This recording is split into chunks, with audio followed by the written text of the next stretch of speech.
badge pa ako ngayon. Hendrik Silverio, PBI Cybercrime Department. Boom! Isang Pilipina ang natagpuang patay sa bansang Santara. Ayon sa mga otoridad, natagpuang wala ng buhay ang kanyang katawan sa tabing ilog sa isang lugar na liblib.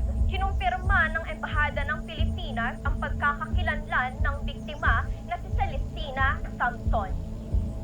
Patuloy naman ang sinasagawang investigasyon upang matukoy ang sanhi ng kanyang pagkamatay at ang mga posibleng sangkot sa insidente. Kilala ko to. Huwag kang maingay. Tutulungan kita. Kayong lahat. Na makasama yung mga pamilya niyo. Pero di ba kakampi mo sila? Nirecruit lang nila ako dito. Kasi kailangan nila ng hacker eh. Pero hindi ko naman alam yung mga illegal na ginagawa nila katulad ng ginawa nila sa inyo. Kasama to ng kapatid ni Galo dun sa recruitment hub. Nakakainis. Hex, kain!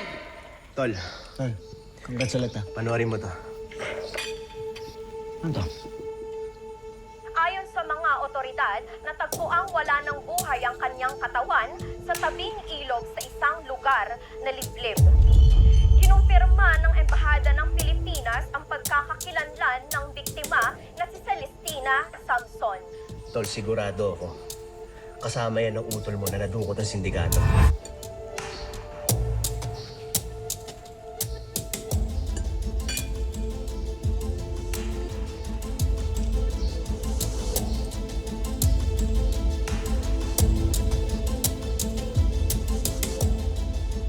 Patuloy naman ang sinasagawang investigasyon upang matukoy ang sanhi ng kanyang pagkamatay at ang mga posibleng sangkot sa insidente.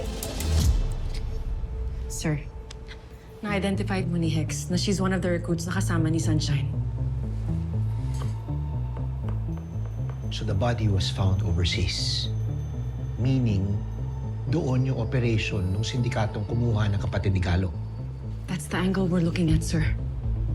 Kaya magpapaalam po sana ako sa inyo na dadalhin ko po ang Team Firewall sa Santara.